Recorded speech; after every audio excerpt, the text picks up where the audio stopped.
Bypass Rashid compound underpass हुआ।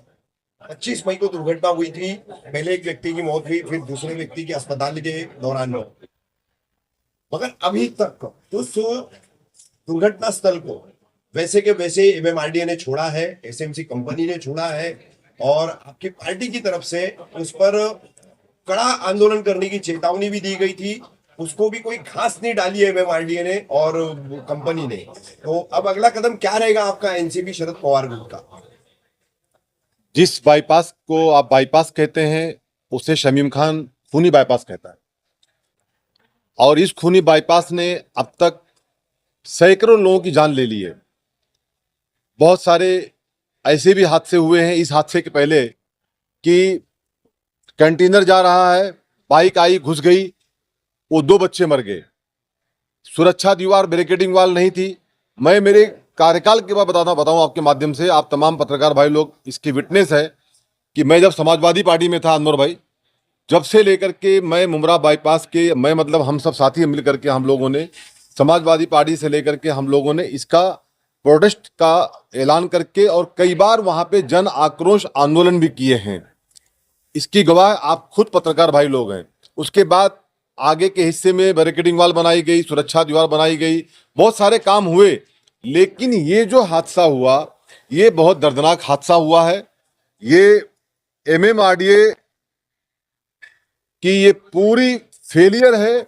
ये company जो एसएम, ये जो कंपनी है एसएमसी कंपनी जो है, ये फेलियर कंपनी है। हम लोगों ने देखिए, इसके पहले जो हादसा हुआ था रशीद कंपाउंड के नाके पे, वहाँ पे हमारे वहाँ के कारपोरेटर्स रेहान भाई, हमारे नेता डॉक्टर जितेंद्र अवार्ड साहब खुद वहाँ का विजिट किए, हम लोगों ने विजिट किया। अवार्ड साहब ने खुद जाकर के वहाँ पे ऐलान किए थे कि, और उन्होंने कहा भी था कि जल्द से जल्द ये काम चालू कर दिया जाए, जैसे कि दूसरा कोई दुर्घटना यहाँ ना हो। मैं उस वक्त हज पे भी था, लेकिन अब तक इनके कान में जूं नहीं रहेगा। तो मुझे ये समझ में अभी आ गया है कि कहीं ना कहीं बाईपास को लेकर के एक जन आक्रोश आंदोलन करना पड़ेगा।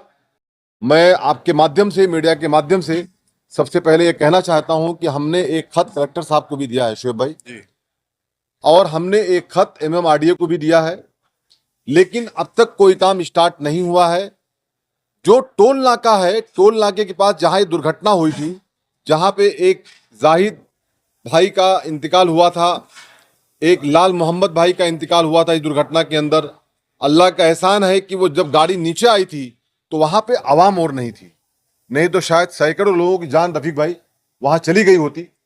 लेकिन अल्लाह का एहसान है कि लोग बच गए। आगे कोई जो दुर्घटना ना हो, इसके लिए मैं आपके माध्यम से सबसे पहले कलेक्टर साहब से, हमारे जो थाना जिला के कलेक्टर साहब हैं, उसके बाद एमएमआरडीए से और एसएमसी कंपनी से ये मांग करता हूं कि आप लोग अगर आज मंडे है, ट्यूसडे, वेडनेसडे तक उस पर वर्क कुछ स्टार्ट नहीं किया या हम लोगों को समझ में नहीं आया, तो थर्सडे को हम लोग जो बाईपास का जो रास्ता जाता है नासिक और गुजरात को निकलता है, उस रास्ते को रोकेंगे। वहां पे हम लोग जन आक्रोश आंदोलन करेंगे।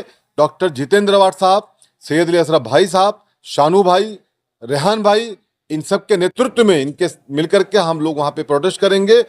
और अगर वहां पे किसी बात का कोई नुकसान होता है, कोई किसी को आने जाने में लेट सवेर होता है, तो उसकी जिम्मेदार ये एमएमआरडीए मुमरा कौसा, बल्कि रशीद कंपाउंड ही नहीं, मैं मुमरा की आवाम से ये अपील करता हूं, आए हम लोग मिल करके जुलाई को मुमरा बाईपास पे हम लोग टोल नाके पे इकट्ठा हों और वहां पे आकर के हम लोग रास्ते को बंद करें और वहां पे जन आक्रोश आंदोलन करें। ये मैं अपने शहर के लोगों से और रशीद कंपाउंड के लोगों से, खास करके वहां के जो मुकामी नगर सेवक हैं, मैं उनसे, उन तमाम लोगों से, वो पार्टी कोई भी हो, लेकिन ये हम सब का है।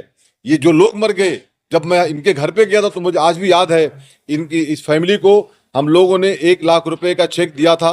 हमारी इत्तेहाद वेलफेयर ट्रस्ट की जानिब से 50,000 का चेक हमारे बड़े भाई एक्स राज्य मंत्री सैयद अली अशरफ भाई साहब ने दिया था, लेकिन उसके बाप को कोई लौटा नहीं सकता।